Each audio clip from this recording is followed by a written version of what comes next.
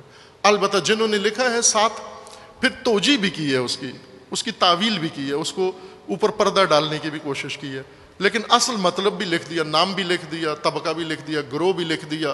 وہ کون سے کوفی شیعہ تھے جنہوں نے امام کو فروخت کرنے کا نعوذ باللہ منصوبہ بنایا تھا. اس صورتحال میں زخمی بدن کے ساتھ امام کی ران پر نیزہ مارا, اپنے ہی لشکر نے نیزہ مارا لوٹ کے دوران. اور ان کی کتابیں بتاتی ہیں کہ جب سیدنا معاویہ رضی اللہ عنہ سے صلح ہوئی تو سیدنا حسن رضی اللہ عنہ کی ران سے خون بہہ رہا تھا, اس حملے کی وجہ سے جو ان ظالموں نے اپنوں نے کیا ہے, جو اپنے آپ کو شیعان حسن, شیعان حسین, شیعان علی کہتے تھے. یہ خود ان کی کتابیں بھی اس بات پر گواہی دیتی ہیں. آپ دیکھیں نا کہ ایک خیمہ جو ہوتا ہے, گھر ہوتا ہے نا, سفر میں خیمہ لگائے تو گھر ہوتا ہے, اندر عورتیں ہوتی ہیں, بیوی بچے ہوتے ہیں. تو بتاؤ اہل بیت کی عورتوں کے سر سے دوپٹے کس نے چھیننے کی کوشش کی ہے؟ صحابہ میں سے تو کوئی بھی نہیں تھا نا. کسی صحابی نے, دیکھو صحابہ تو شان بیان کرتے ہیں, صحابہ تو فضائل بیان کرتے ہیں, صحابہ تو ان کی جان سے زیادہ قدر کرتے ہیں. ابو ہریرہ نہیں کہتے ہیں کہ اس دن کے بعد مجھے حسن سے زیادہ کسی سے محبت نہیں رہی جب سے میں نے نبی پاک صلی اللہ علیہ وسلم سے یہ سنا کہ اللہ جو حسن سے محبت کرے تو اس سے بھی محبت شروع کرے. صحابہ تو اپنی جانوں کو وارتے ہیں اہل بیت پر. جو دشمن ہیں وہ حقیقت میں وہی ہیں جو نعرے مارتے ہیں کہ ہم ہیں اہل بیت والے. تو اس لیے ان کے جھوٹے نعروں سے آپ پریشان نہ ہوا کریں. میں پہلے بھی ایک دفعہ عرض کر چکا ہوں کہ یہ جو نام پہ مذہب بنانا ہے نا, اکثر ایسے لوگوں نے بنایا ہے جو جھوٹے دعوے دار ہیں. دیکھو نا, ایک گروہ ایسا ہے دنیا میں جنہوں نے عیسیٰ علیہ السلام کے نام پہ مذہب بنایا ہے. عیسیٰ علیہ السلام کے نام پہ مذہب بنایا ہے, تو کیا وہ حقیقت میں عیسیٰ علیہ السلام کو مانتے ہیں؟ عیسیٰ علیہ السلام کو حقیقت میں کون مانتا ہے؟ ہم مانتے ہیں نا. جو قرآن نے بتایا عیسیٰ علیہ السلام کے بارے میں وہ برحق ہے, جو نبی کریم صلی اللہ علیہ وسلم نے فرمایا وہ برحق ہے. ان کی تعلیمات کو بھی ہم مانتے ہیں. عیسیٰ علیہ السلام کی بھی بعض تعلیمات قرآن و سنت میں مذکور ہیں, صحیح بخاری میں مذکور ہے. امام بخاری رحمۃ اللہ علیہ نے اپنی سند سے ذکر کیا ہے کہ ایک دن عیسیٰ علیہ السلام نے ایک شخص کو چوری کرتے ہوئے دیکھا. تھوڑی دیر بعد وہ شخص دوبارہ ملا تو عیسیٰ علیہ السلام نے کہا کہ تو چوری کر رہا تھا, اللہ کے بندے چوری کی تو نے. وہ قسم اٹھا گیا, اس نے کہا اللہ کی قسم میں نے چوری نہیں کی ہے, اللہ کی قسم میں نے چوری. عیسیٰ علیہ السلام کہنے لگے میں اللہ پر ایمان لاتا ہوں, اللہ کی قسم اٹھا رہے ہو, میں اس پر یقین کرتا ہوں, اپنی آنکھوں کو جھٹلاتا ہوں, ہو سکتا ہے مجھے غلط فہمی ہوئی ہو. حسن ظن پر بڑی بہترین دلیل عیسیٰ علیہ السلام کی تعلیم ہے نا, کہ اگر کوئی شخص اپنا کو عذر پیش کرتا ہے تو حد درجہ 100 درجے بھی اگر اس کو گنجائش دینی پڑے تو گنجائش دینی چاہیے, اچھا گمان کرنا چاہیے. تو عیسیٰ علیہ السلام نے کہا کہ میں نے دیکھا ہے میں اپنے دیکھنے کو رد کرتا ہوں, ہو سکتا ہے مجھے غلط سمجھ آئی ہو, تو اللہ کی قسم اٹھا رہا ہے, میں اللہ پر ایمان لا کر تیری قسم کو معتبر مانتا ہوں. یہ عیسیٰ علیہ السلام کی تعلیم ہے. بتاؤ عیسائیوں کے پاس یہ ہے؟ ان کی توحید کی تعلیم بھی عیسائیوں کے پاس نہیں, وہ تو تثلیث کے قائل ہے. تو یہ تعلیم حقیقت میں مسلمانوں کے پاس ہے, لیکن نام پر مذہب کنہوں نے بنایا ہے؟ انہوں نے بنایا ہے نا. تو جو آپ نے آپ کو عیسیٰ علیہ السلام کے نام سے موسوم کرتے ہیں, ان کے نام پہ مذہب بناتے ہیں, کیا وہ اس مذہب میں سچے ہیں؟ ایک گروہ ایسا ہے جنہوں نے موسیٰ علیہ السلام کے نام پہ مذہب بنایا. یہودی جو اپنے آپ کو کہتے ہیں موسیٰ علیہ السلام سے منسوب ہے نا, تو موسیٰ علیہ السلام کی محبت میں کیا وہ سچے ہیں؟ نہیں، حقیقت میں محبت تو ہم مسلمان کرتے ہیں نا موسیٰ علیہ السلام سے۔ بات سمجھ رہے ہیں کہ نہیں آپ؟ حالانکہ نام پر مذہب تو انہوں نے بنایا ہوا ہے۔ اچھا، اب عیسیٰ علیہ السلام سے محبت کرنے کے لیے کوئی ضروری ہے کہ ہم ان کے نام پہ مذہب بنائیں؟ نہیں نا۔ موسیٰ علیہ السلام سے محبت کرنے کے لیے کوئی ضروری ہے کہ ہم ان کے نام پہ مذہب بنائیں؟ ہم نے ان کے نام پہ مذہب نہیں بنایا تو حقیقت میں محبت بھی ہم بھی کرتے ہیں۔ اسی طرح اہل بیت کے نام پہ بھی بعض لوگوں نے مذہب بنایا ہے، سمجھ رہے ہیں نا کہ؟ تو جس طرح عیسائی اپنے دعوے میں جھوٹے ہیں، مذہب نام پر بنا لیا لیکن جھوٹے ہیں، یہودی اپنے مذہب میں جھوٹے ہیں، نام پر مذہب بنا لیا ہے، اسی طرح اہل بیت کے نام پر مذہب بنانے میں یہ بھی جھوٹے ہیں۔ نہ ان کی کوئی شان مانے، نہ ان کا کوئی مقام مانے، نہ ان کی کوئی تعلیم مانے۔ ہاں، غلو تو عیسائیوں نے بھی کر دیا، عیسیٰ علیہ السلام ان کو الہ بنا دیا۔ اب عیسیٰ علیہ السلام کو الہ بنانا یہ ان کی تعظیم نہیں ہے، یہ توہین ہے، توہین ہے نا۔ موسیٰ علیہ السلام کو ان کے شان، ان کے مرتبے سے بڑھا دینا یہ ان کی تعظیم نہیں، توہین ہے۔ تو جو یہ تعظیم یہ کرنا چاہتے ہیں حقیقت میں یہ توہین ہے۔ حقیقی اہل بیت کی جو تعظیم ہے اللہ کے فضل و کرم سے اہل سنت و جماعت کرتے ہیں، ان کے فضائل و مناقب کو تسلیم بھی کرتے ہیں۔ جو مقام کتاب و سنت نے انہیں دیا ہے، اللہ اور اس کے رسول صلی اللہ علیہ وسلم نے دیا، ہم وہ مانتے بھی ہیں اور ان کی تعلیمات کو بھی مانتے ہیں، دل و جان سے ان کی قدر کرتے ہیں۔ اور بتاؤ حسن رضی اللہ عنہ کی صلح پر کون خوش ہوتے ہیں؟ ہم خوش ہوتے ہیں نا۔ اچھا، وہ تو نہیں خوش ہوتے، یا زیادہ سے زیادہ وہ یہ کہہ دیں گے نہیں جی انہوں نے تو مجبوری میں صلح کر لی۔ مجبوری میں کیوں صلح کی تھی جی؟ ان کی کتابوں میں لکھا ہے جی اپنے جو ہیں وہ سارے کے سارے بھاگ رہے تھے، اندر سے بدل گئے تھے۔ اچھا مجھے بتائیں کہ یہ حسن رضی اللہ عنہ کی یہ شان ہے کوئی کہ ان کے ماننے والے سارے اندر سے ان کے خلاف ہو چکے ہوں؟ کہتے ہیں کہ حسن رضی اللہ عنہ صلح اس لیے کر لی کہ اپنے سارے جو ہیں وہ فرار ہو رہے تھے، بھاگ رہے تھے، چھوڑ کے جا رہے تھے، یا جو سامنے تھے وہ بھی اندر سے بدلے ہوئے تھے۔ اب بتائیں وہ کون تھے؟ یہی تھے نا۔ ہم کہتے ہیں کہ حسن رضی اللہ عنہ نے علی وجہ البصیرت صلح کی ہے اور نبی کریم صلی اللہ علیہ وسلم کی پیش گوئی پوری ہوئی ہے۔ امت میں دو بڑے گروہوں میں جو اختلاف تھا اس اختلاف کا خاتمہ ہوا اور امت ترقی کی راہ پہ دوبارہ گامزن ہوئی ہے۔ ہم تو اس کو مانتے ہیں، ان کی صلح پر بھی دل و جان سے خوش ہیں، ان کی صلح کی بھی ہم قدر کرتے ہیں۔ یہی تو ان کی شان ہے، یہی ان کی سرداری ہے کہ انہوں نے امت میں صلح کروائی۔ تو اللہ رب العزت ہمیں تمام صحابہ کرام اور تمام اہل بیت سے حقیقی محبت کرنے کی توفیق عطا فرمائے۔ وہ محبت جو ہمیں کتاب و سنت نے سکھائی ہے، وہ محبت جو ائمہ اہل سنت نے نقل کی ہے اور بالتواتر آج تک ہم تک پہنچتی آئی ہے اور قیامت تک انشاءاللہ یہ اہل سنت کے سینوں میں اور اہل سنت کی کتابوں میں ان کے عقائد میں محفوظ رہے گی۔ اللہ رب العزت ہمیں جب تک زندہ رکھے صحابہ کرام اور اہل بیت کی محبت پہ زندہ رکھے۔ اللہ رب العزت ہمیں موت دے تو صحابہ اور اہل بیت کی محبت پر شہادت کی موت دے، اور اللہ رب العزت قیامت کے دن ہمارا حشر بھی صحابہ اور اہل بیت کے ساتھ کرے، ہمارا ٹھکانہ بھی جنت میں حسن و حسین رضی اللہ عنہما کے ساتھ کرے، اور ابو بکر و عمر و عثمان رضی اللہ علی رضی اللہ عنہم کے ساتھ کرے۔ اللہ رب العزت ہمیں جنت میں ان کا پڑوس نصیب فرمائے۔ وآخر دعوانا الحمدللہ رب العالمین۔